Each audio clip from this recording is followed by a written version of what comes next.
Good morning, everyone. Today I'm going to deal with the topic space maintainers. And in that space maintainers, today I'll be covering some of the fixed space maintainers like band and loop and distortion space maintainers. Now, coming to the definition of space maintainers can be defined as appliances used to maintain space or regain minor amounts of space lost so as to guide the uninterrupted tooth into proper position in the arch. So coming to the classification of space maintainers, they are classified into removable and fixed. So under removable, we have few classifications like cast partial, rod partial, passive, active in terms of the force exerted onto the tooth, then functional and non-functional. If the particular appliance is just maintaining the space, then it becomes non-functional, or in addition to maintaining, if it performs some other functions like aesthetics, masticatory functions, then it becomes functional. Then another classification is fixed, where we have banded and bonded, and under that same categories passive, active, functional, non-functional. Now, according to Hitchcock, he classified the space maintainers into removable or fixed or semi-fixed, with bands or without bands, functional or non-functional, active or passive, or certain combinations of these. Now, under the category of fixed space maintainers, there are various space maintainers used for the maxillary arch, mandibular arch, and used for both maxillary and mandibular arches. So under fixed space maintainers, we'll come across certain names like band and loop space maintainer, crown and loop space maintainer, which is a modification of band and loop, lingual arch space maintainer, Nance palatal arch, transpalatal arch, distal shoe space maintainer, band and bar, which is another modification of band and loop space maintainer. And under removable space maintainers, we have partial dentures like removable non-functional unilateral, removable functional unilateral, removable bilateral functional, and removable bilateral non-functional space maintainers, or even the complete dentures, which now it's not used. Now coming to the fixed space maintainers, what are the advantages of the fixed space maintainers when compared to the removable space maintainers? So bands are used without tooth preparation, and it does not interfere with the passive eruption. You can see in this picture clearly that it doesn't prevent the passive eruption of the abutment tooth, and it also helps the subcutaneous tooth to freely erupt into the oral cavity at the time of eruption. Then as in removable space maintainer, we know that the jaw growth is hampered because of the incorporation of the clasp. So that is not seen in case of fixed space maintainers. And this fixed space maintainers can also be used in uncooperative patients rather than giving a removable appliances. In uncooperative patients, we can go for a fixed space maintainers where we are going to lute the appliance onto the abutment tooth. Disadvantages of fixed space maintainers include elaborate instrumentation with expert skill, because we have to use a set of instruments for banding, then banding the tooth. Then we have laboratory procedures also accompanied with this. And it also results in decalcification of the tooth material under the bands, because this area, the area around the band, always acts as a plaque retentive area, which usually the children won't be brushing properly, and it is more prone for decalcification, leading to dental caries. Then supra-eruption of the opposing tooth is not prevented in case of this fixed space maintainers. Then solder breakage, which can occur at the this joint, that's the band and the solder joint. Okay. Now coming to the first fixed space maintainer, this is a band and loop space maintainer. When we explain this space maintainer in terms of classification, it's a unilateral because it's given only in one side, and it's non-functional. As I've told already, that non-functional means it is just maintaining the space. That's it for the eruption of the subcutaneous tooth. It is not performing any other functions like masticatory functions or speech, which helps in aesthetic speech, etc. So it's a unilateral, non-functional, and passive. It doesn't exert any force onto the tooth. It is just passive appliance. Then it's a fixed and banded space maintainer. So band and loop is a unilateral, non-functional, passive, fixed, banded space maintainer, which you can see the radiographic picture here. Okay, this is the band, this is the loop, and the tooth is free to erupt in this particular area. Now, indications. When is this band and loop space maintainer indicated? It is usually indicated in premature loss of any single primary molars before its normal exfoliation time. If there's a premature loss, we normally go for the band and loop space maintainer. The contraindications include extreme crowding or space loss, where we have to think for some other treatment, alternative treatment plan like space regainers. Then high caries activity, because I have already told that this particular area, the abutment tooth where the band is placed, that is more prone for decalcification. So children with high caries activity also, it can be contraindicated. Now, advantages of this band and loop space maintainers: construction is easy and faster, and few appointments is required. And this band and loop many modifications can be done for this particular appliance. Now, disadvantage, as already told in the general disadvantage of fixed space maintainer, that is its solder breakage. Then in terms of band and loop space maintainer, it is seldom used for space loss of more than one tooth. But we have modifications that will come to it. Then it's non-functional. It just maintains the space, and then it does not prevent the supra-eruption of the opposing tooth. And there can be, as this picture shows, there can be slippage of the loop gingivally if not placed properly. Then a solder breakage is another common disadvantage, which we can see with respect of other fixed space maintainers. Now, modifications. What are the modifications for this band and loop space maintainer? One of the modification is Mayne's space maintainer, where instead of two loops, you have a single loop on the buccal aspect. We just give a single loop. This is known as Mayne's space maintainer.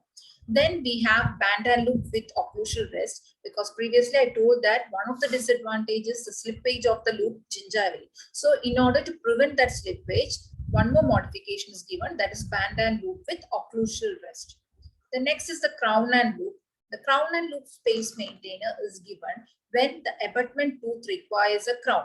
So when does an abutment tooth require a crown? If the abutment tooth is a tooth with multi-surface caries lesion, or if it is undergone any pulpal therapy like pulpotomy or pulpectomy, we go for a crown. And then if the adjacent tooth there is a premature loss, we go for a crown and loop space maintainer. Another modification is crown band and loop. So why do we go for crown band and loop? Because I told you one of the disadvantages is solder breakage. So if the solder breakage occurs, so it's very difficult to remove the crown and then give a this thing. So it's better we band over the crown and then give appliance, that is crown band and loop, where the solder is done on the band itself. So another modification is crown band and loop. Coming to the next modification, it is the band and loop space maintainer, which is indicated if there is more than a single tooth loss, premature loss of single tooth, where we give a long extension of the wire. This is the long band and loop, which is indicated for replacing the loss of more than one primary molars. But now it's normally not done. In this case, you can see two premolars are erecting. This is a clinical picture of a long band and loop. Then another modification which was used previously, now it's not used, that is band and bar, where we have to band both the distal as well as the mesial abutment tooth, and then a bar extends from both the teeth. Then another modification is reverse band and loop, where the loop is given in opposite direction. Normally the band and loop, the band is in the distal aspect and loop is in the mesial aspect. In reverse band and loop, the band is in the mesial aspect and the loop is given in the distal aspect. So when is this clinically indicated? When there is a premature loss of primary second molar and the sixth is partially erupted, so that you can see in this picture only the mesial aspect of the sixth is out into the oral cavity, we can go for a reverse band and loop. Since we can't band 6, so we can band the D and give a loop in the reverse direction. So that becomes the reverse band and loop. So we have dealt with various modifications of band and loop space maintainer. One is the crown and loop, the crown band and loop, Mayne's appliance, then band and loop with occlusal rest, then long band and loop, then band and bar, then reverse band and loop. So these are the modifications of band and loop, which is very important. Now next is the distal shoe space maintainer. Distal shoe space maintainer is also known as intra-alveolar appliance or eruption guidance appliance, because when we were dealing with the development of occlusion chapter, we know that the distal surface of the primary second molar plays an important role for the future occlusion of the permanent first molar. So in cases where there is a premature loss of primary second molar before the eruption of the permanent first molar, we have to, there is a tendency of the permanent first molar to shift mesially in the place of second premolar, which causes again space loss.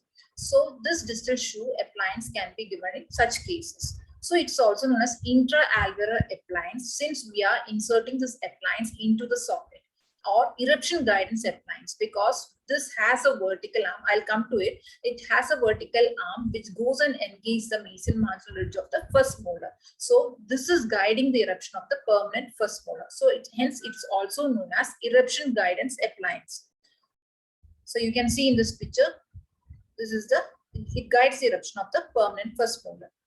Now, this was first reported by Willets in 1932, and the commonly used one was described by Roche, that is a band and bar appliance. So the major difference between this Willets and the Roche appliance is in the gingival extension part. Roche variety has a V-shaped gingival extension and Willets has a bar type extension. This is a Willets and this is a Roche type V extension. Now, what is the indication? As I told previously, you can see this clinical scenario where there is a non-restorable primary second molar and the 6 is not erupted. The patient might be below 6 years. So we have to preserve this space for the eruption of the premolar and also to guide the eruption of the permanent first molar in proper position. So indication of this distal shoe space maintainer is the early loss of primary second molar prior to the eruption of the permanent first molar. So we have to guide the eruption of the permanent first molar. Now, what are the contraindications of distal shoe space maintainer? There are local factors and systemic factors. So local factors include if several teeth are missing in lack of abutment to support a cemented appliance, then patients with poor oral hygiene because it is more infection prone, because since we are inserting the appliance into the alveolar socket, then lack of patient and parent cooperation.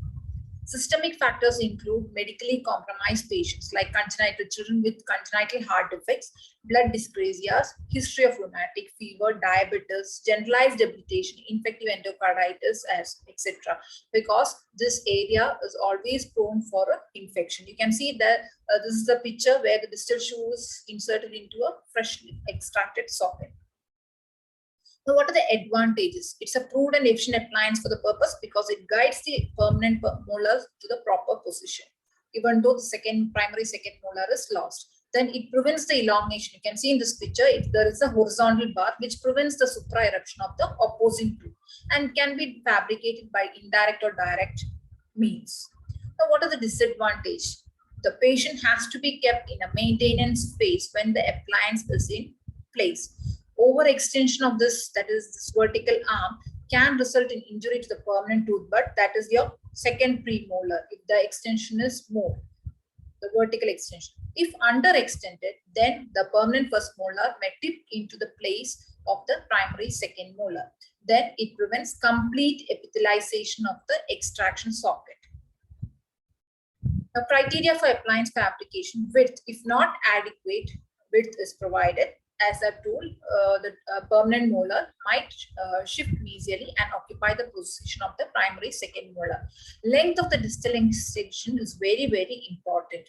If the primary second molar, before going for a fabrication, the primary second molar is missing, we have to take the radiograph of the that particular area and see the measurement of the position, the correct position of the permanent first molar.